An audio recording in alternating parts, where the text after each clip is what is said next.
오늘도 예배 나오신 우리 성도님들을 환영하고 축복합니다. 우리 구축행을 한번 외쳐보겠습니다. 나는 구원의 통로입니다. 나는 축복의 통로입니다. 나는 행복의 통로입니다. 아멘. 이 세 가지 통로로 황간지역에서 살아갈 수 있기를 바랍니다. 옆에 사람과도 인사하겠습니다. 옆에 앉아주셔서 감사합니다. 네. 오늘은 이렇게 인사하겠습니다. 마무리를 잘합시다. 네, 감사합니다. 우리 오늘 이제 마지막 송년 주일이고 해서 이제 내년도 2025년도 봉사자를 임명했습니다. 우리 명예 집사님은 이제 70세 이상 되시는 분들이 또 교회 나온 지 이제 1년 되시는 분들 다 명예 집사님으로 이렇게 추대를 해드렸습니다. 예, 명예 집사님 또 우리 은퇴하신 또 권사님, 집사님 다 계시는데 뭐 하나님 앞에서는 은퇴가 없습니다. 늘 기도하고 또 그 자리에서 하나님이 맡겨주신 일들을 잘 감당하는 것이 하나님께서 기뻐하시는 일입니다. 또 우리가 오늘날 많은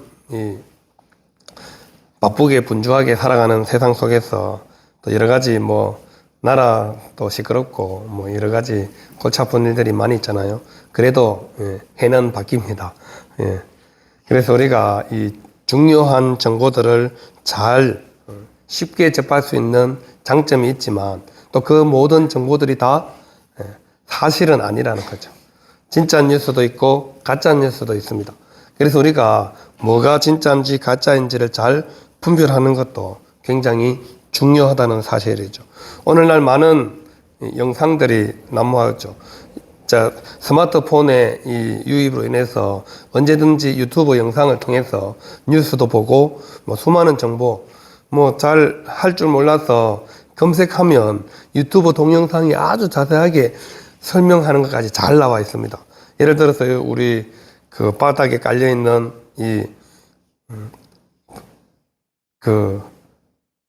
뭐죠? 예, 타일을 깔 때 어떻게 까는지 유튜브를 보면 아주 상세하게 많은 사람들이 잘 올려놔서 본인이 마음에 드는 걸 골라서 보고 따라 할 수가 있는 거죠. 뭐 고칠 때도 마찬가지입니다. 그만큼 아주 유용하지만 그 가운데 가짜 뉴스, 가짜 정보들도 굉장히 많다는 사실입니다. 그래서 우리는 그것을 정확하게 잘 꿰뚫는 눈과 이 분별력이 필요합니다.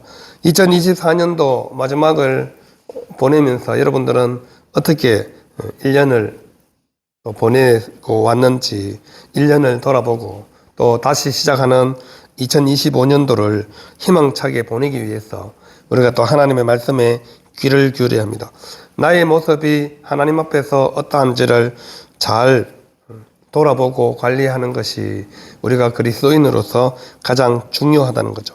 오늘 마태복음 5장에서 7장까지는 예수님께서 전해주신 산상수훈이라는 말씀이죠.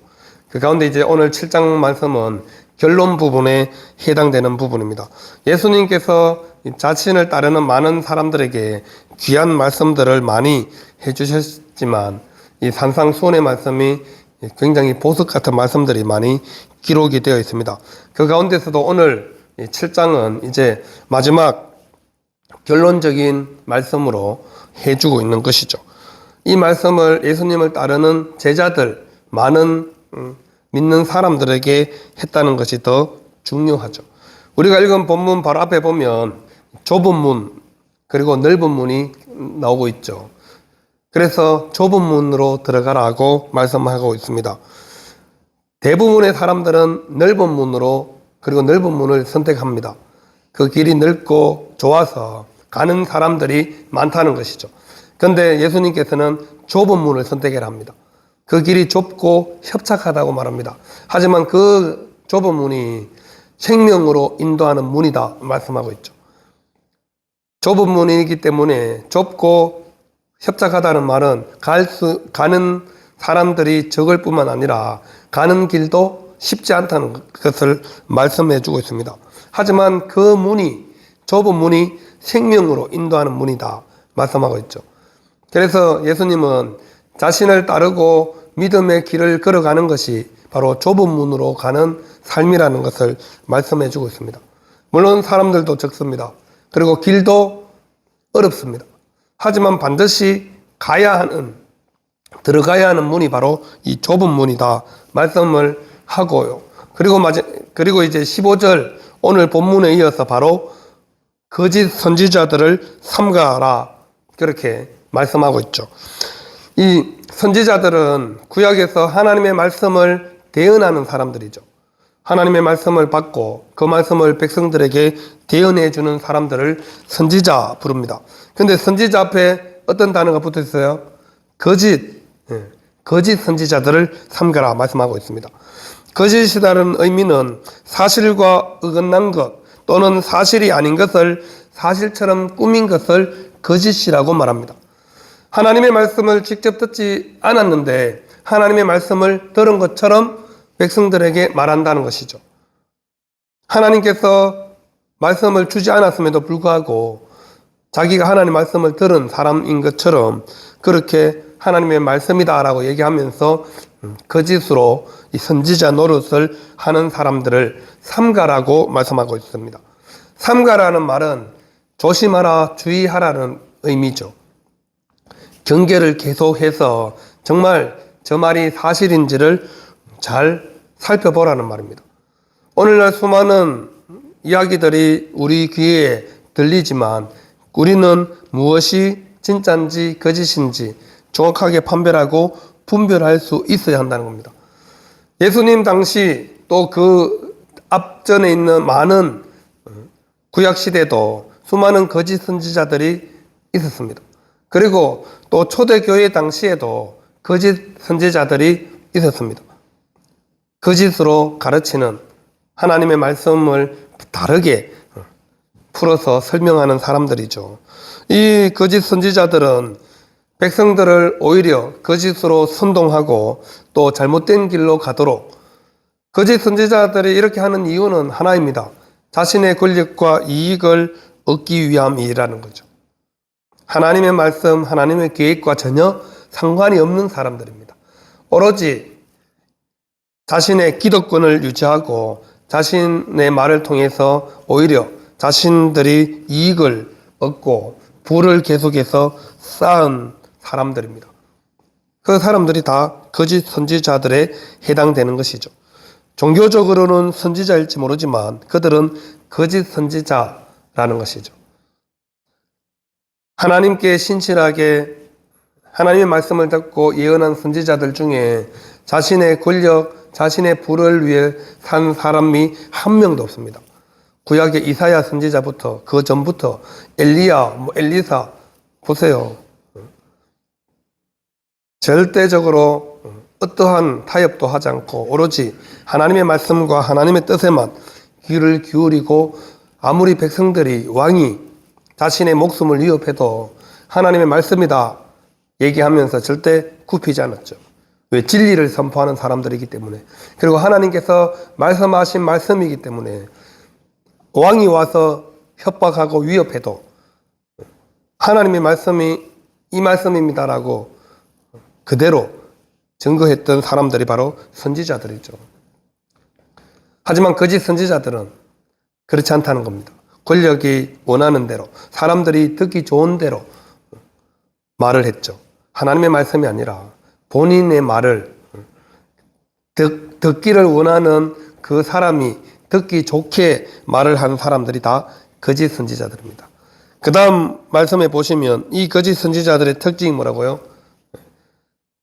그 모습은 양의 옷을 입고 있습니다. 그래서 겉으로 보면 양입니다. 같은 편이구나. 근데 속에는 뭐라고요? 노락질하는 이리라 그랬죠. 이리는 양에게 어떤 동물이죠? 양을 잡아먹기 위해서 늘 노리고 있는 짐승이잖아요. 양은 이리로부터 늘 보호를 받아야 하는 존재고요. 근데 이 거짓 선지자들은 양의 옷을 입고 있습니다. 그래서 그 모습으로는 도저히 알 수가 없다는 거죠. 하지만 속에는 노락질하는 일이 양을 잡아먹기 위해서 항상 때를 노리고 있다는 사실입니다. 양에게 치명적인 위해를 가할 뿐만 아니라 목숨까지 빼앗는 존재가 바로 일이잖아요. 그래서 거짓 선지자들도 똑같은 존재라는 것을 예수님께서 말씀하고 있습니다. 베드로전서 5장 8절 9절에 보면 근신하라 깨어라 너희 대적 마귀가 우는 사자같이 두루 다니며 삼킬 자를 찾나니 너희는 믿음의 굳건하게 하여 그를 대적하라. 이는 세상에 있는 너희 형제들도 동일한 고난을 당하는 줄을 알미라 말씀하고 있습니다. 마귀가 삼킬 자를 삼키기 위해서 우는 사자처럼 찾고 다니는데 그래서 어떻게 하라고요? 근신하고 깨어 있어야 된다 말씀하고 있습니다. 그렇지 않으면 어떻게 된다고요? 삼킴을 당하게 된다. 먹잇감이 된다는 겁니다. 이리에 먹잇감이 되지 않기 위해서는 늘 근신하고 깨어 있어야 되는 것이죠. 오늘날 많은 이단들이 있습니다. 그들도 성경을 가지고 성경대로 살아야 된다고 말은 하지만 실상은 양의 옷을 입은 이리들입니다. 교회를 더 혼란스럽게 만들고 성도들을 더 피폐하게 그리고 삶을 더 곰핍하게 만드는 자들입니다. 기존 교회를 욕하면서 오히려 기존 교회보다 더 가정을 파탄시키고 자녀들을 부모로부터 멀어지게 만들고 온갖 거짓으로 꿰어서 집을 나오게 만들고 이게 이단들이 하는 짓입니다. 양의 옷을 입고 있지만 이리인 거죠. 이단들은 절대 좋은 말로 이렇게 친절하게 하지만 그것이 자신들이 진심은 아니라는 거죠. 속에는 노략질하는 이리가 늘 도사리고 있습니다. 어느 순간이 되면 자기의 본색을 드러내게 된다는 사실이죠. 그래서 우리는 겉모습에 속아 넘어가면 안 된다는 거죠. 그래서 거짓말을 하는 것인지 사실을 말하는 것인지를 정확하게 분별할 수 있는 능력, 우리 그리스도인들에게 필요한 것입니다. 16절에 보면 그들의 열매로 그들을 알지니 가시나무에서 포도를 은근귀에서 무화과를 따겠느냐. 거짓 선지자들은 뭘로 그들을 안다고요? 열매로 그들을 안다는 겁니다. 구약 성경에도 선지자들이 정말 하나님이 보낸 선지자인지 아니면 가짜인지 어떻게 분별하냐? 그 말씀한 것이 그대로 이루어지는 것을, 성취되는 것을 보고 알 수 있다고 말씀하고 있습니다. 하나님의 말씀은 반드시 이루어지기 때문에 그렇죠. 그래서 그 말씀이 참이면 그 말씀대로 그대로 이루어지게 된다는 거죠. 그래서 그들을 열매로 안다 말씀하고 있습니다. 가시나무에서 포도를 딸 수 없죠. 은근귀에서 무화과를 딸 수 있는 사람은 아무도 없습니다. 포도에서 나는 건 포도 열매고 무화과 나무에서 무화과 열매가 나지 가시나무나 은근귀에서 그런 열매를 딸 수는 없습니다. 이것은 누구나 다 아는 보편 진리죠. 이 사실을 모르는 사람은 아무도 없습니다. 삼척동자도 다 알고 있습니다. 포도나무에 가야 포도를 먹을 수 있다는 사실은. 그래서 예수님께서 이 보편 진리를 가지고 깨우쳐 주고 계십니다. 거짓 선지자들과 참 선지자를 구별하는 방법. 열매로 알아라. 열매는 단번에 알 수 있나요? 기다려 봐야 알죠. 이게 맛있는 열매인지 맛없는 열매인지. 봄에 뭐 열매가 열리나요? 아니잖아요. 1년이라는 시간이, 또 과수를 심으면 최소한 3년이 지나야 제대로 열매를 먹을 수 있잖아요. 최소한 3년은 지나봐야 그 사람이 어떤 사람인지 알 수 있는 거죠. 신앙생활도 마찬가지입니다. 믿음 생활하는 것도 열매로 그들을 알 수 있다고 예수님께서 계속 말씀하고 있습니다. 예수님은 이런 보편적인 진리를 통해서 분명하게 우리에게 말씀해 주고 있습니다. 열매를 보고 판단해야 한다는 거죠. 17절에 보면 이와 같이 좋은 나무마다 아름다운 열매를 맺고 못된 나무가 나쁜 열매를 맺나니 말씀하고 있습니다. 누가 아름다운 열매를 맺어요? 좋은 나무. 누가 나쁜 열매를 맺어요? 못된 나무. 못된 나무는 하나님의 말씀을 듣고도 거부하는 사람들입니다. 예수님을 거부하고 부인하는 자들. 못된 나무죠. 좋은 나무는 예수님을 믿고 예수님을 영접한 사람들입니다. 구약 성경에도 끊임없이 이스라엘 백성들을 좋은 포도나무, 참 포도나무에 비유하고 있죠. 그리고 좋은 감람나무, 반대로 돌감람나무, 못된 나무들, 하나님을 거부하는 이스라엘 백성들을 의미하는데 오늘도 마찬가지죠. 이런 좋은 나무가 당연히 아름다운 열매를 맺을 수밖에 없는 것은 당연한 진리죠. 그리고 못된 나무가 나쁜 열매를 맺나니 바뀌지 않는다는 것을 18절에 말씀해 주고 있죠. 좋은 나무가 나쁜 열매를 맺을 수 없습니다. 그리고 못된 나무가 아름다운 열매를 맺을 수 없습니다. 보편 진리는 절대로 바뀌지 않는 거죠. 포도나무에 다른 것이 열릴 수 있나요? 다른 열매가 열리는 거 보셨어요? 물론 뭐 다른 접 잘 붙여가지고 할 수도 있겠지만 포도나무에는 포도가 열리는 게 당연한 거죠. 그거를 우리는 보편 진리라고 그러죠. 무화과 나무에 무화과가 열리듯이 좋은 나무에서 아름다운 열매가 열리는 것이다 말씀하고 있습니다. 이 열매는 바로 삶의 행실을 나타냅니다. 삶의 행실. 말로 하는 것이 아니라 삶의 행실로, 결과로 나타나는 것이죠. 예수님을 믿고 살아가는 우리들은 그리스도인으로서 삶의 열매를 풍성히 맺어야 하는데, 우리가 맺어야 하는 삶의 열매는 갈라디아서 5장에 있는 말씀처럼 성령의 열매죠. 오직 성령의 열매는 사랑과 희락과 화평과 오래 참음과 자비와 양성과 충성과 온유와 절제니 이 같은 것을 금지할 법이 없느니라. 성령의 열매로 우리는 그리스도인이 얼마나 제대로 그리스도인으로 살아가는지 알 수 있다는 겁니다. 20절에도 보면 말씀하고 있죠. 이러므로 그들의 열매로 그들을 알리라. 그들의 열매로. 사과나무 심었는데 사과가 열리지 않으면 어떻게 하시겠어요? 싫어하겠죠. 어이, 저 나무가 왜 저러지? 그런도 주고 약도 잘 쳐줬는데 열매가 안 열려요. 그럼 어떻게 하실까요? 베어버려야죠. 19절에 나와 있습니다.